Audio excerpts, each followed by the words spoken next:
Okay, we'll go ahead and call the meeting to order. And then Abby, we've got the introduction of our guest of public comments, David Carson. Yes. Mr. Carson, would you like to speak? Yes. I'm here today because some months ago, my application for a meeting room at this so-called public library was rejected. I don't have time to go over the whole stream of events because I'm only allowed a mere 2 minutes to speak at this meeting. In the end, though, Abby told me the reason I was denied was because my meeting was political. When asked about the nature of my meeting, I directed Abby to a public Facebook group I run called Florence, Alabama Open Meetings Project. The main purpose of that group is to promote transparency in local government. I post various governmental meetings, political speeches, and give interviews with candidates in order for the public to have access to more information so they can be informed voters. This is a nonpartisan group. I interview candidates who are running against each other. I'm not part of anyone's campaign, and I don't publicly endorse anyone. There are 2 things I would like for this body to provide an answer for me today. Number 1, please point out which recently changed library policy disqualified me and my Facebook group from accessing a meeting room in this local taxpayer-funded facility. And number 2, exactly how does my group violate said policy? Thank you for your comments, Mr. Carson. If there's any follow-up answers that you need, if you'll send us, we'll try to get your response to those questions. I can answer them now, however you want to do it. Yeah, no, that's just for public comments, not necessarily for debate. So, but thank you. Okay, we will move on to old business. The approval of the May 25 minutes. I'm assuming everybody's had a copy and got to review them.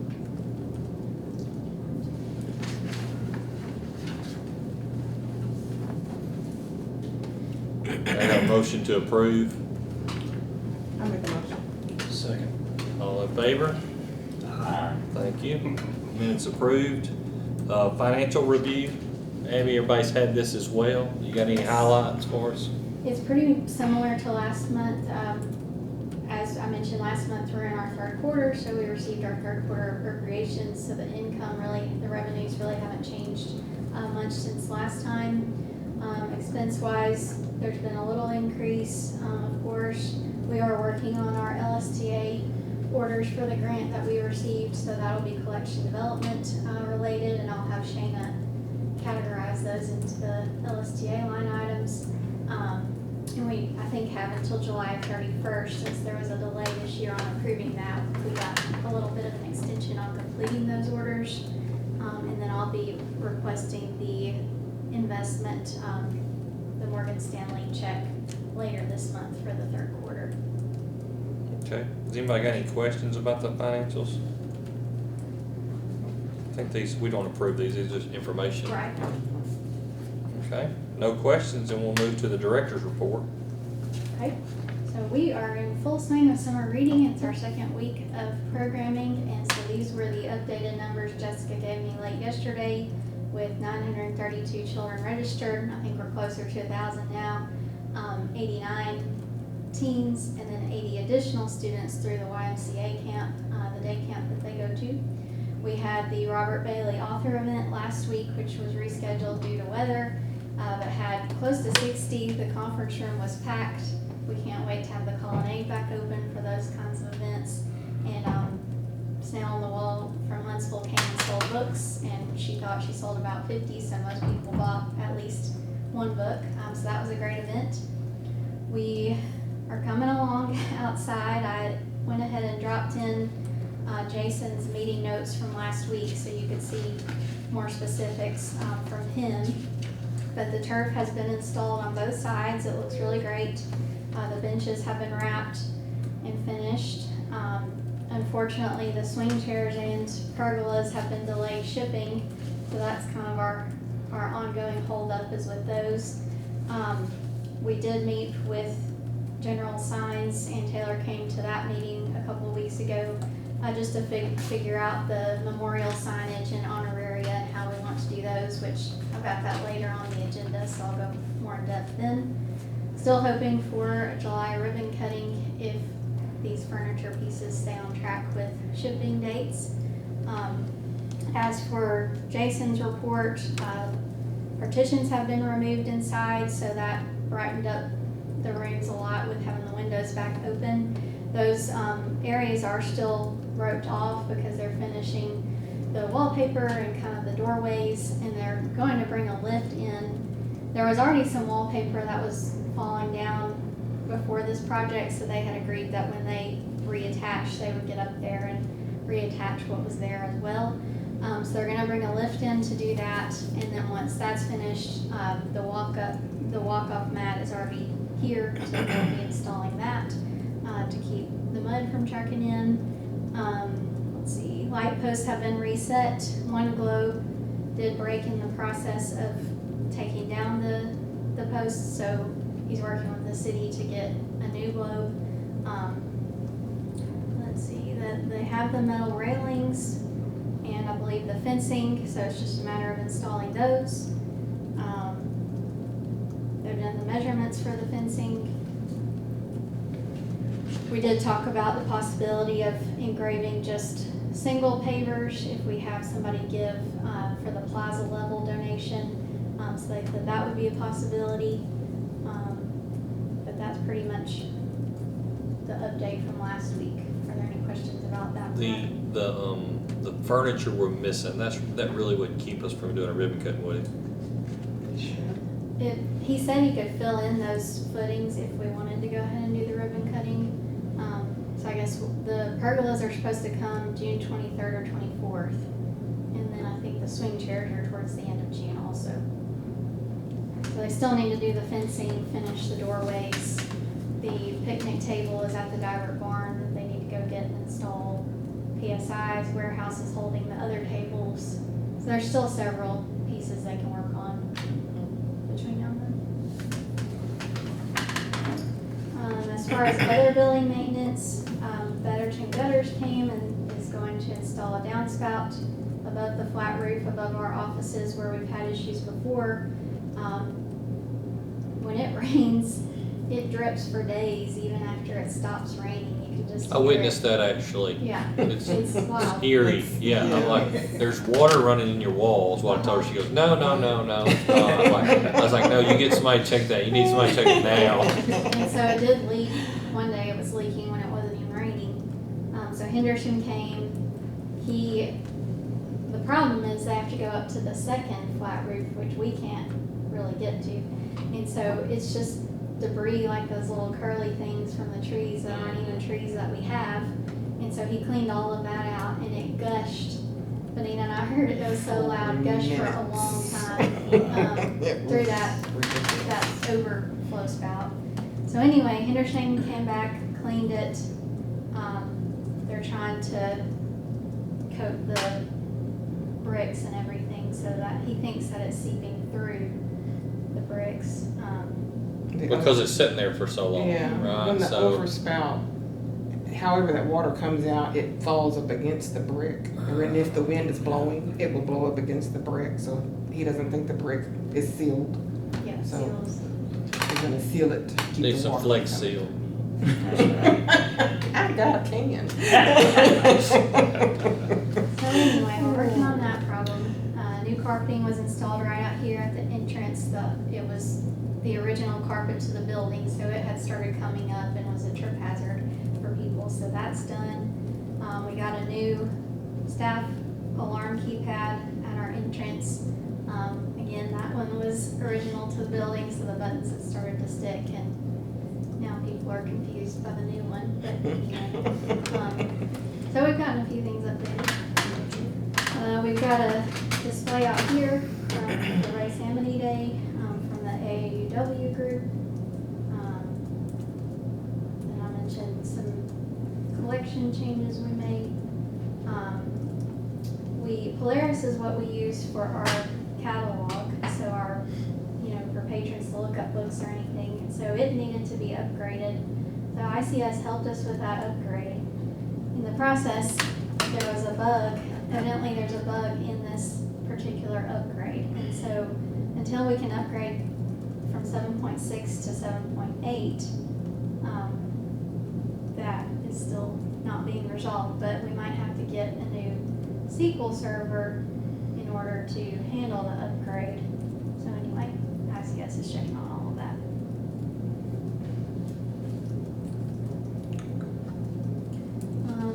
And then stats wise, had a little dip with CERC for May. Attendance was down from last year. I'm wondering if we had a big author event last year in May. This year that author event was postponed until June. And May can vary a lot as well depending on the field trips that Jessica hosts and which schools come and how many students they bring. Meeting rooms and all of that, we're right on track. We've added more collection items and more patron cards. And then as far as electronic usage, the website and archive and catalog were way up from last month. And computer use as well, another overdrive. Do we have anybody that like monitors the computer speed, like our connection, like people using Wi-Fi? Is it good or I people always thought it was complaining? really good. When Chris was here, he would talk about how fast it was. Okay, Because that is all through Alabama Supercomputer. okay. And then I did include for y'all the social work intern impact study that I mentioned last time. And this is what was presented to Mayor Betterton and Councilman Hendricks. This was mainly developed by Allison Berkowitz at UNA with Sailor's help. The one sheet kind of gives a good overview of the data and the number of people who were helped and how they were helped, the number of hours dedicated, and then of course the thicker packet tells the full story with little anecdotes and things. But that's the one sheet especially I think is a good reference, or if any of us are talking to anybody about what that position did and how we'd like to continue, that gives a good idea.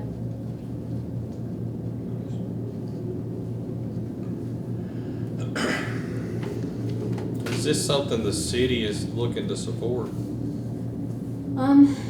They weren't immediately ready to do that right now. I think they wanted to continue having conversations about it. But they were interested. They saw the benefit Yeah, they of saw it the for benefit. sure and understood why we would want to continue. But this started out as an internship Right, for a student yes. who's getting their MSW? Is that what So it she is? started out in undergrad and then graduated and then stayed for the master's and did her internship here. So it was for about- random, it wasn't like, hey, we're gonna place this person here. It just worked out to where this person was an intern and Well, no, they did they select. gave you an the- undergraduate student as an intern. Yes, Okay, so like she got credit for it or something, it was a Yes. class for her. Okay, then she stayed on through her graduate degree. yes. Was she a graduate assistant at that time? Like, was this her job? They still called it an internship, So it might have been another class? right, Okay, because the requirements were a little different, the number of hours and, Okay. all of that. okay, So well, I they mean, selected her, I think she expressed interest in being an intern here, and then they selected her, and then we did a little interview with her to make sure it was a good fit. you know how many hours of work she was working? In undergrad, it was 30-something, it was, the bulk of her time was that. I wanna say with the master's program, it was more like 15 or 16 a week. Okay, because like typically a graduate assistant will work 20 hours a week. Right, So if that's something that you may want to talk to whoever the social work, if they want to incorporate that in there, right, I mean, basically you're talking about $1,000 a month in tuition and fees for like so many hours, which if 20 hours of work, you're cutting the cost of this in half. right, And if you want to continue it, you know, maybe they're not ready to support a full-time person. If they're ready to commit to that, a then part-time person. we can have that conversation. That's true. Because it sounds like it's a win for the student and a win for the community. Right, because she does talk more in depth too about how you're saving on calls to police or calls to formal social work. City Yeah, by resources. having this person here. So it's interesting if you have a chance to look through the full report.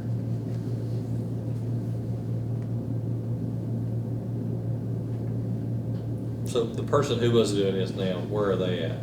Well, we hired her part-time at the reference desk separate from her Right. internship hours. So she's a part-time still library employee that Yes. just happens to have a master's in social work? there. Yes. Okay. She just finished in May, so I assume she's looking Okay. for other positions. She's about to get married, so a lot of life transitions right Well, now. okay. And then I gave y'all also just the teen summer reading brochure and the adult rack card that we talked about last time.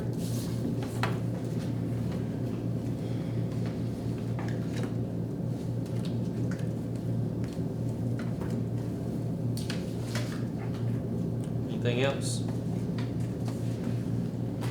That's it. Any questions on the director's report information? Okay, we'll move into new business. We have an action item, FLPL outdoors donation signage.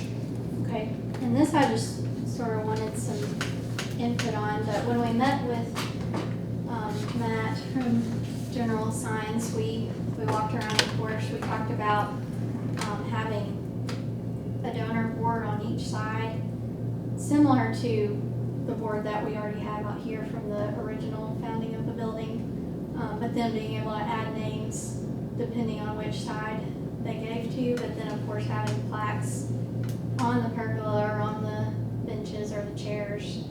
And then as far as the garden name, potentially having a plaque on the outside of the gate as well as next to the doorway on the outside. And so then I just kind of made a list of what we've received so far. And it's hard because some people gave specifically to a certain thing, some did not. They just wanted to give something, so then I'm trying to match their amounts with the piece of furniture or whatever that matches that amount. We also have, of course, the donor that kind of initiated all of this back in 2021, that needs to be acknowledged somehow. So I just kind of wanted to hear what the thoughts were. And then on the second page, I listed the board members who have been involved and then the stakeholder team that was involved originally. I feel like all of those names need to be either on the donor boards or listed somewhere.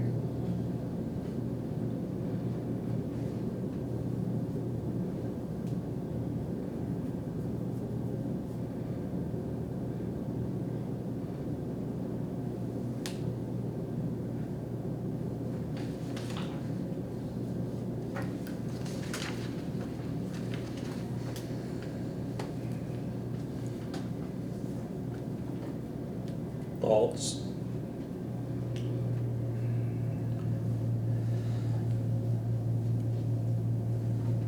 Not really a thought, but a question. The The children's garden Yes. butterfly, what is the approximate size of it? I don't know, and I guess she sent me that as just an idea, Just a so I just mock-up. wanted, I don't know if that's even, I was thinking very classic,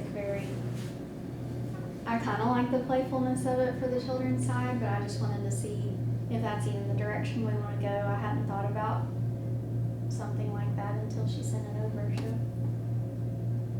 And I think they'll do whatever kind of look we want. So I can ask sizing if, I mean, there's somebody that this is right. what they do, right? I hate to Right. weigh in, right? It's not me. Well, that's where I've struggled, just trying to figure out the levels and making sure everyone's adequately acknowledged. Yeah, I mean, I like the butterfly, I think that's, Okay, so Yeah. you like that look at least for the children's For the side? children. yeah, to Okay. me, like I said, I'm fine with it too. At first, I just hadn't thought of it like that, so it took me a second to adjust to that. Did they say how it would be mounted out there, where it would be? Well, we talked about just on the brick wall next to the door, but I don't know how it would be attached. And then we talked about on the outside of the gate. Which Yeah, I think mean, that'd be a great centerpiece for a gate, you know, in all honesty, I mean. I think First Methodist, I need to go look, but I think that garden, there's a plaque on the gate, so I was gonna see what that looked like. But is there an action here that we need to do? We don't have to, Okay. I guess I just wanted any input. I mean, I would defer to people who do this for a living, is what I would do. I'm in the same boat with Evan, but I do like the butterfly or playful element Okay. for the kids. Outside. And then for the reading garden, I don't know if we could incorporate kind of the leaves or something, Yeah, just to differentiate between the that's two. a good idea.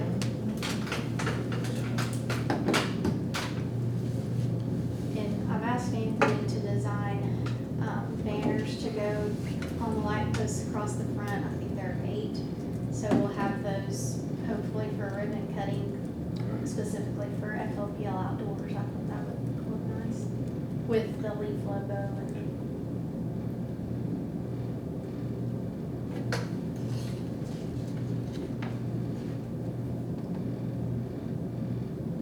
Okay.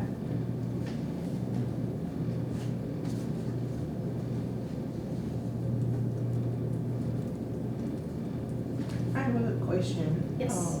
Looking back at the signage, the last note, would you consider putting it in the children's garden?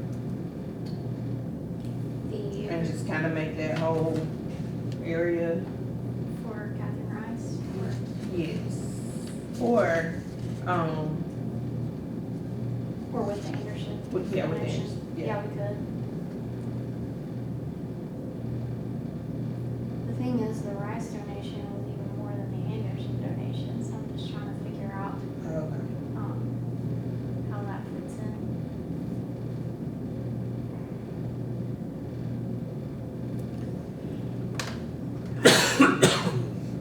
I'm with the guys.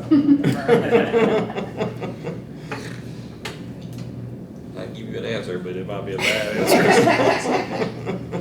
Oh, one other question too, on your, on the stakeholders came for the one who Yeah, never, I mean, just take it off. yeah. That's what I'm thinking.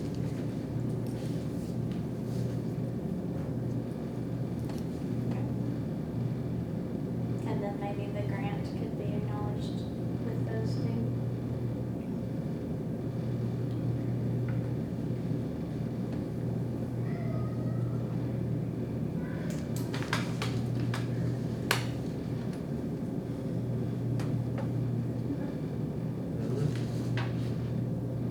Time, daily, perpetual access. I don't even know if I understand that. I was about to say, I need probably some background info on Yes. that. I mean, I know what those words mean, but Yeah.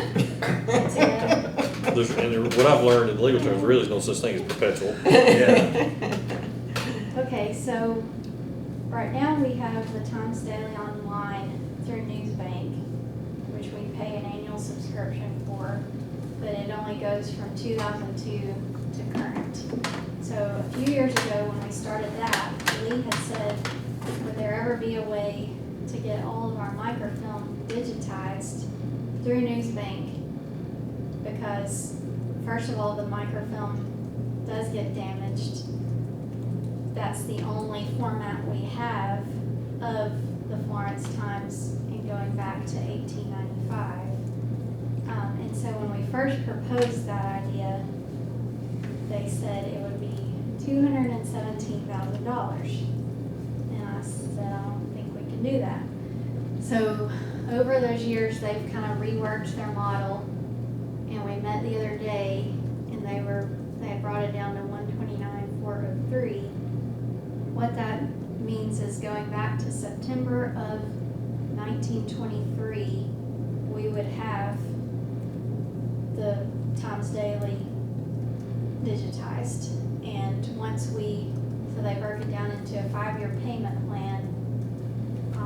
If we were to pay all of that, then we would own records. So even if we didn't continue Newsbank 7 years from now, if we had digitized all of it, we would have ownership of it. But we have to store it on our servers.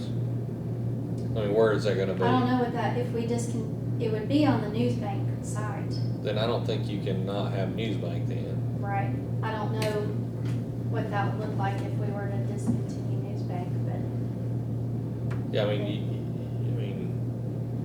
this is my ignorance here. I mean, if it's a digital image, I've gotta have it on one of my servers for me to call it mine. right.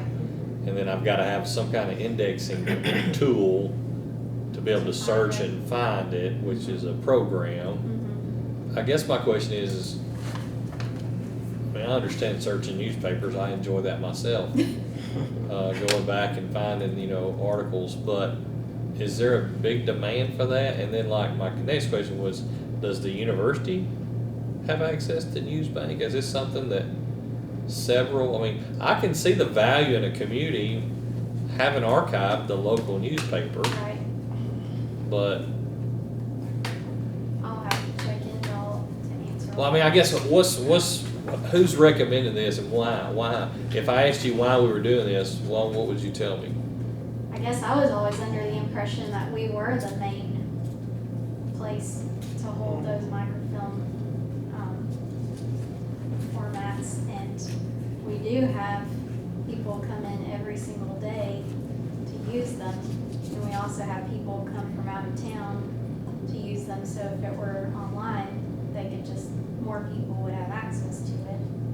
And Lee mentioned we have had some that are damaged, so then that would be the cost of trying to replace those and hoping that If you format can't stays replace them. compatible. Does the Times Daily archive their stuff? They used to a long time ago. I don't think they do that anymore. When they were part of the New York Times, when the New York Times owned them, they were good about microfilming their things.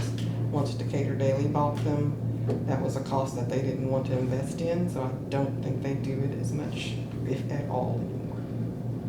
Because they used to send us their microfilm when they would do it, and Right. haven't gotten anything from them. And that's why we in ended up years. getting Newsbank, Mhm. because we weren't getting those. I mean, we moved all the microfilm out of our library. Mhm. Now, I don't know if that's digitized somewhere and you can get it anyway, or, we say, if you'll go down, find this old building that we don't use anymore, there's all our microfilm. Well, those are all. But I mean, 30 grand a year, I mean, Yeah. somebody's gotta tell me this Why? is, yeah, and I'm all for it. I think it's great for our community, right? I mean, anything that we can do like that is a benefit. Like when you have a famous author come here and do research, right? You don't do that unless you got the stuff, so. Right. I know it's good for us, but that's a lot of money. I And know.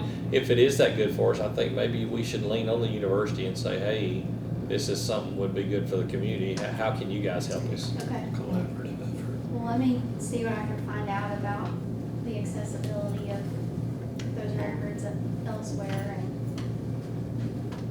back it up a little more.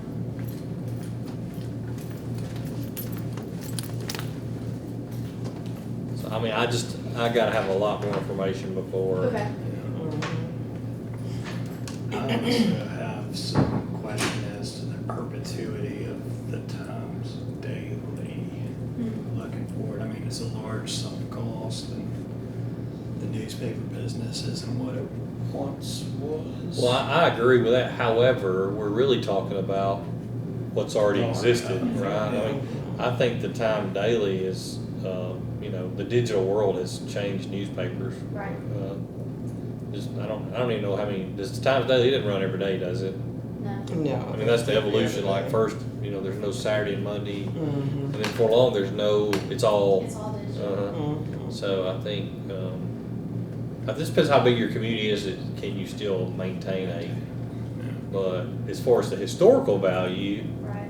I mean, there probably was 2 or 3 newspapers at one point in time around here would be my guess.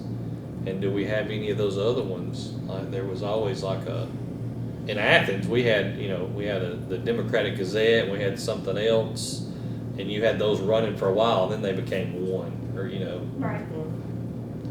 so I'm assuming Florence probably had more than one. That's my guess, I don't know that. know, our talking point has always been having the Florence Times all the way back to the 1800s. That's impressive. See if there were others too alongside that. It's kind of like the evolution of this library, the Yeah. whatever in somebody's house and they paid $1. Right, Mhm. the 1885 Ladies Yeah, Library. that is so cool. Okay, so we will request that we get more information on the Yes. Times Daily Okay, proposal. okay. Alright. Next meeting is Tuesday, July 8th. How's that looking for everybody? That's coming off of Hollowville, Yes. whatever rate. I know I Whatever will that's be called. unavailable on the 8th. Okay.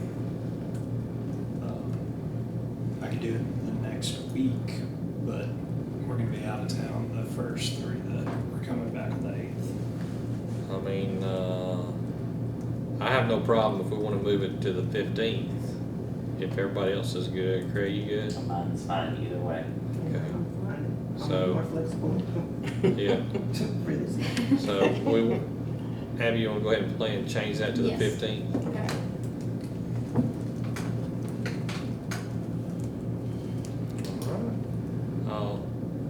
Anybody get a motion to adjourn?